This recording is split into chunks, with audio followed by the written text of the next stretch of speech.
ফিলিস্তিনের গাজা উপত্যকায় যুদ্ধবিরতির জন্য আঞ্চলিক শক্তিগুলোর মাধ্যমে চাপ সৃষ্টি করবে যুক্তরাষ্ট্র। দেশটির প্রেসিডেন্ট জো বাইডেন একথা জানিয়েছেন বলে বিবিসির এক প্রতিবেদনে বলা হয়েছে। প্রেসিডেন্ট জো বাইডেন বলেছেন, জিম্মিদের মুক্তি এবং ক্ষমতা থেকে হামাসকে অপসারণ সহ গাজায় যুদ্ধবিরতির জন্য যুক্তরাষ্ট্র আঞ্চলিক শক্তিগুলোর সঙ্গে আরেকটি চাপ সৃষ্টি করবে। প্রায় ১৪ মাসের সংঘাতের অবসান ঘটিয়ে লেবাননে ইসরায়েল এবং হিজবুল্লাহর মধ্যে একটি যুদ্ধবিরতি চুক্তি কার্যকর হয় বুধবার। এর কয়েক ঘণ্টার মাথায় সামাজিক যোগাযোগ মাধ্যম এক্সে ওই কথা জানান বাইডেন।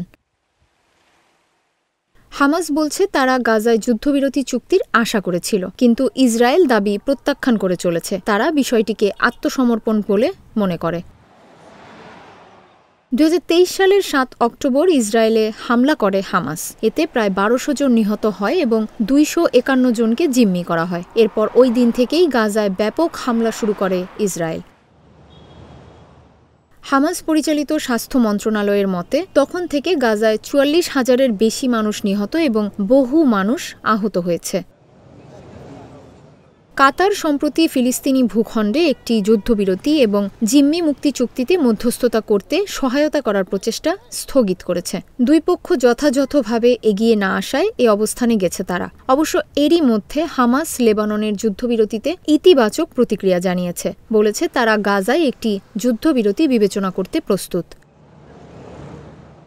হামাস নেতা বাসেম নাইম বিবিসিকে বলেছেন, আমরা ভ্রাতৃপ্রতিম লেবাননের জনগণের অটলতা এবং ফিলিস্তিনি জনগণের সাথে তাদের অবিচ্ছিন্ন সংহতির প্রশংসা করি। আমরা গাজায় আগুন বন্ধ করার যে কোনো প্রচেষ্টায় সহযোগিতা করার প্রতিশ্রুতি ব্যক্ত করি এবং আমরা আমাদের জনগণের বিরুদ্ধে আগ্রাসন নিয়ে উদ্বিগ্ন। লেবাননে যুদ্ধবিরতির বিষয়ে আলোচনাকারী মার্কিন রাষ্ট্রদূত আমোস হোচস্টেইন বিবিসি নিউজ আওয়ারকে বলেন, তিনি আশাবাদী লেবাননের চুক্তি গাজায় যুদ্ধবিরতির পথ প্রশস্ত করতে পারে। ইউক্রেনের বেশ কয়েকটি শহরে বিস্ফোরণের পর দেশজুড়ে বিমান হামলা নিয়ে সতর্কতা জারি করা হয়েছে। সংবাদ মাধ্যম বিবিসি এক প্রতিবেদনে এসব তথ্য জানিয়েছে। ইউক্রেনীয় বিমান বাহিনী স্থানীয় সময় সকাল ৯টার কিছু সময় পর টেলিগ্রাম পোস্টে বলেছে, ক্ষেপণাস্ত্র হামলার হুমকির কারণে ইউক্রেনের সমগ্র অঞ্চলে সতর্কতা জারি থাকবে। সাম্প্রতিক দিনগুলোতে রাশিয়া ইউক্রেনে প্রায় ১৫০০ বিমান হামলা চালিয়েছে। কর্তৃপক্ষের মতে দেশের প্রায় অর্ধেক অঞ্চলে হামলা হয়েছে। ইউক্রেনের বিমান বাহিনী রিভনে, ভিনিৎসিয়া, ক্রোপিভনিটস্কি, বাল্টা এবং মাইকোলাইভ সহ দেশের বিভিন্ন অঞ্চলেও বিশেষ সতর্কতা জারি করেছে। সম্প্রতি ইউক্রেনের রাজধানী কিয়েভের মার্কিন দূতাবাস বন্ধ করে দেওয়া হয় ইউক্রেনে একটি সম্ভাব্য বড় ধরনের বিমান হামলার হুমকির পরিপ্রেক্ষিতে। ইউক্রেন প্রথমবারের মতো রুশ ভূখণ্ডে দূরপাল্লার মার্কিন ক্ষেপণাস্ত্র নিক্ষেপ করার পর রাশিয়া পাল্টা হামলা চালানোর শপথ নেয়। এরপরই সতর্ক হয় কর্তৃপক্ষ।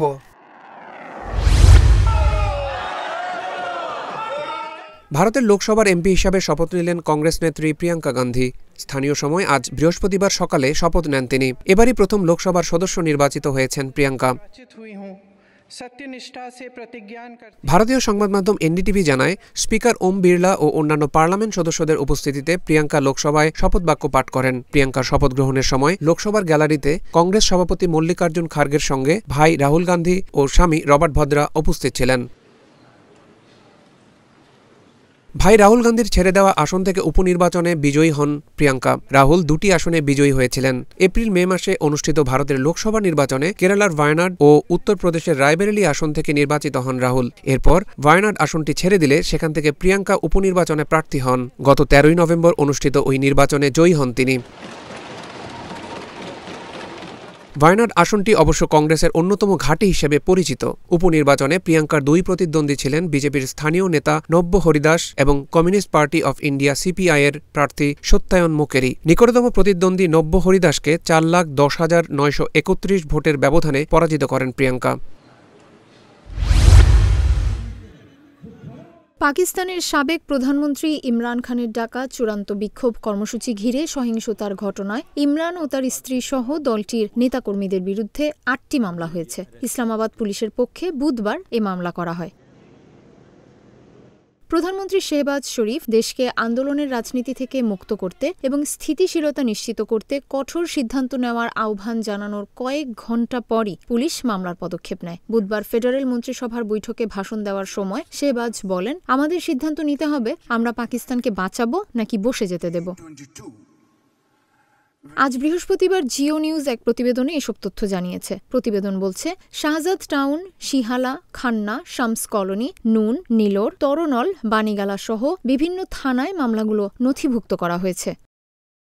এসব মামলায় ইমরান খান, তার স্ত্রী বুশরা বিবি এবং পিটিআই এর কেন্দ্রীয় নেতৃত্বের নাম রয়েছে। মামলায় দলের স্থানীয় নেতৃত্ব ছাড়াও হাজার হাজার ব্যক্তির নাম রয়েছে। মামলাগুলোর মধ্যে সন্ত্রাস, পুলিশের উপর হামলা, ১৪৪ ধারা লঙ্ঘন, অপহরণ এবং সরকারি কাজে হস্তক্ষেপের অভিযোগ রয়েছে। সাবেক ক্ষমতাসীন দল পিটিআই এর প্রতিবাদ কর্মসূচি ঘিরে ইসলামাবাদে ইমরানের সমর্থক এবং আইন শৃঙ্খলা বাহিনীর মধ্যে সম্প্রতি সংঘর্ষ হয়। এতে আইন শৃঙ্খলা বাহিনীর সদস্যসহ বেশ কয়েকজনের প্রাণহানির ঘটনা ঘটে।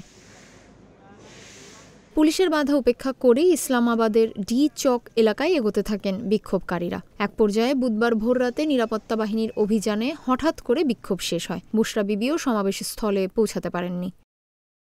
এই অবস্থায় বুধবার কর্মসূচি প্রত্যাহার করে নেয় পিটিআই। বিক্ষোভ কর্মসূচি প্রত্যাহারের ঘোষণা দিয়ে দলটি বলেছে, শিগগিরই নতুন কর্মসূচি দেওয়া হবে। দলের প্রতিষ্ঠাতা ইমরান খানের নির্দেশনার আলোকে ভবিষ্যৎ কর্মপন্থা ঘোষণা করা হবে বলেও পিটিআইয়ের বিজ্ঞপ্তিতে বলা হয়েছে। এছাড়া বিক্ষোভে পিটিআইয়ের ৮ জন কর্মী নিহত হয়েছেন বলে দাবি করেছে ইমরান খানের দল। পরমাণু অস্ত্র বহনে সক্ষম ব্যালিস্টিক ক্ষেপণাস্ত্রের পরীক্ষা চালিয়েছে ভারত। স্থানীয় সময় আজ বৃহস্পতিবার সাবমেরিন আইএনএস আড়িঘাট থেকে K4 SLBM ক্ষেপণাস্ত্রের সফল পরীক্ষা চালানো হয়। ভারতীয় সংবাদ মাধ্যম NDTV জানায়, পারমাণবিক অস্ত্র বহনকারী এই ক্ষেপণাস্ত্রের পাল্লা ৩৫০০ কিলোমিটার। এই ক্ষেপণাস্ত্রের বিশেষত্ব হল সাবমেরিন থেকে উৎক্ষেপণ করা যাবে, ফলে স্থলভাগে পরিস্থিতি সুবিধাজনক না হলে সাবমেরিনটি পানির নিচে থেকেই আক্রমণ করতে পারবে।